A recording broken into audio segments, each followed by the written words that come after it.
Ramayampet division కేంద్రం కోసం ఎన్నో ఏండ్లుగా పోరాటం చేస్తే ఎన్నికల ముందు హడావిడిగా ప్రారంభించి హంగామా చేశారు. అయితే అక్కడ ఆర్డీఓకి కాదు కదా ఏ ఒక్క అధికారి ఉండరు, 2 అటెండర్లు తప్ప. బోర్డు పాతి హామీ నెరవేర్చామని చేతులు దులుపుకున్నారు గత పాలకులు.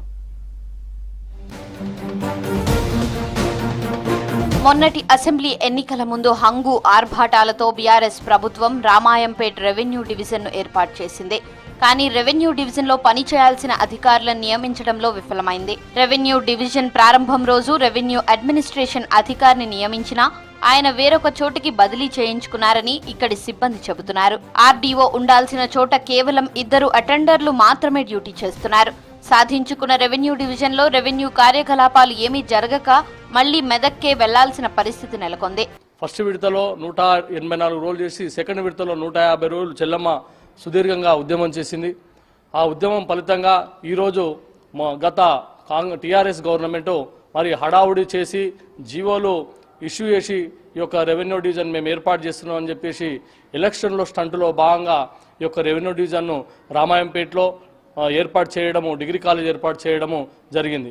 అయితే ఇదంతా తంతు జరిగిన తర్వాత ఈడ ఓన్లీ ఉట్టి తాళాలకు మాత్రమే పరిమితమైంది తప్ప ఇక్కడ అధికారులు కానీ ఎవరు కానీ దీన్ని పర్యవేక్షించి ఈ యొక్క మండలంలో రెవెన్యూ డివిజను యొక్క అధికారులు మరి ఈ యొక్క పరిపాలన విభాగాన్ని ఇక్కడ నుండి చేపట్టడం లేదు.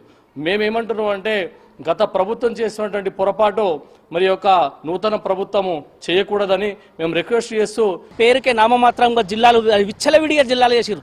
ఈ కేసీఆర్ ప్రభుత్వం అంటే ఒక జిల్లాల కంటే ఆయన ఒక సెంటిమెంట్ 33 జిల్లాలు అదే ఒక సెంటిమెంట్ కోసానికి జిల్లాలు చేసిండు.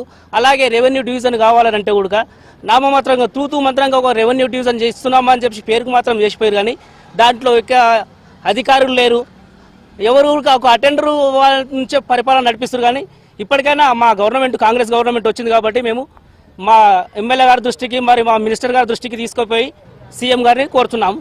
రెవెన్యూ డివిజన్ సాధన సమితి పేరుతో 2 దఫాలుగా నిరాహార దీక్షలు, అలుపెరుగని పోరాటం చేసి సాధించుకున్నారు రామాయంపేట రెవెన్యూ డివిజన్ను. మొదటిసారి 184 రోజులు, రెండోసారి 150 రోజుల పాటు ఎండనక వాననక అన్ని వర్గాల వారు, సంఘాల ప్రతినిధులు రిలే నిరాహార దీక్షలు చేపట్టారు. రెవెన్యూ డివిజన్ ఏర్పాటు చేసి అప్పటి ఆర్థిక మంత్రి హరీష్ రావు, స్థానిక ఎమ్మెల్యే పద్మా దేవేందర్ రెడ్డి, అప్పటి కలెక్టర్ రాజర్షి షాతో కలిసి ఆర్డీఓ కార్యాలయం, డిగ్రీ కాలేజీని ప్రారంభించారు. మొదట నియమించిన అధికారి బదిలీపై వెళ్లిపోయిన తరువాత ఇక్కడ కన్సర్న్డ్ ఆఫీసరే లేకుండా పోయారు.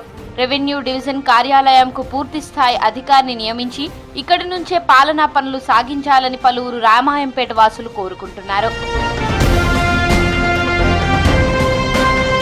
గత బీఆర్ఎస్ ప్రభుత్వం రామాయంపేటలో ప్రభుత్వ డిగ్రీ కళాశాల కళ నెరవేర్చినా అందులో మౌలిక వసతులు కల్పించడంలో విఫలమైంది. దీంతో విద్యార్థులకు ఇబ్బందులు తప్పడం లేదు. డిగ్రీ కాలేజీకి 4 గదులను మాత్రమే కేటాయించారు అధికారులు. ప్రస్తుతం డిగ్రీ కళాశాలలో 3 గ్రూపుల్లో 58 మంది విద్యార్థులు చదువుతున్నారు. విద్యార్థులు కూర్చునేందుకు బల్లలు లేకపోవడంతో జూనియర్ కళాశాల నుంచి సుమారు 30 బల్లలు తీసుకొచ్చినా ఇబ్బందులు తప్పడం లేదు. బోధనకు అవసరమైన బోర్డులు, ఫర్నిచర్ కూడా కాలేజీలో లేవు. ముఖ్యంగా విద్యార్థులకు, మహిళా అధ్యాపకులకు టాయిలెట్స్ లేకపోవడంతో అత్యవసర సమయంలో తీవ్ర ఇబ్బందులు ఎదుర్కొంటున్నామని చెబుతున్నారు. మరి అప్పుడు కేసీఆర్ గారు నేను రామాయంపేట రెవెన్యూ డివిజన్ గా ప్రకటించాను, డిగ్రీ కాలేజ్ కూడా వచ్చిందని అనౌన్స్ చేయడం జరిగింది. మరి నిజంగా కూడా రామాయంపేట ప్రజల చిరకాల కోరిక నెరవేరింది అని అనుకున్నాం. కానీ అది మాకు ఏదో ఇట్లా ఆశ చూయించి వదిలేసిండ్రు. మరి మంత్రి హరీష్ రావు గారు, మాజీ మంత్రి హరీష్ రావు గారు మరి ఆర్డీఓ ఆఫీసు నేను ఓపెనింగ్ చేస్తున్నా అని చెప్పి ఇక్కడ పెద్ద ఆరవాడాలు చేసే తప్ప ఇక్కడ ఉన్నది ఏమి లేదు. ఇక్కడ ఒక అటెండర్ కూడా లేరు. ఉన్న ఆఫీసులు అన్నిటికీ కూడా ఒక తాళాలు వేసి పెడుతున్నారు. మరి ఒక అధికారి కూడా లేరు. మరి రామాయంపేట ప్రజలు మరి చిరకాల కోరికైనా ఈ రామాయంపేట రెవెన్యూ డివిజన్ మరి మాకు కనిపించకుండా పోతుంది. ఇప్పటికైనా సరే మరి వాళ్ళ ఎలక్షన్ల స్టంట్లో ఏదో మేము ప్రకటిస్తున్నాము ఇస్తున్నాము అని చెప్పి ఆర్భాటాలు చేసే తప్ప ఎక్కడేం లేదు. అది తెలుసుకొని ఈ రామాయంపేట ప్రజలు బీఆర్ఎస్ ప్రభుత్వానికి బుద్ధి చెప్పి ఓడగొట్టిరు. ఎన్నికలకు ముందు హడావిడిగా ప్రారంభించిన ఆర్డీఓ కార్యాలయం, డిగ్రీ కాలేజీలో కనీస సౌకర్యాలు కల్పించలేదు. ఆర్డీఓ కార్యాలయంలో అధికారులు లేకుండానే అసెంబ్లీ ఎన్నికల్లో హామీ నెరవేర్చామంటూ ఓట్లు అడిగారు. ఇప్పుడు మళ్లీ పార్లమెంట్ ఎన్నికల్లో కూడా హామీ నెరవేర్చామంటూ ఓట్లు అడుగుతున్న బీఆర్ఎస్ నేతలపై మండిపడుతున్నారు జనం. కాంగ్రెస్ ప్రభుత్వం ఆర్డీఓ కార్యాలయంలో అధికారులను నియమించి అన్ని సౌకర్యాలు కల్పించాలని కోరుతున్నారు జనం.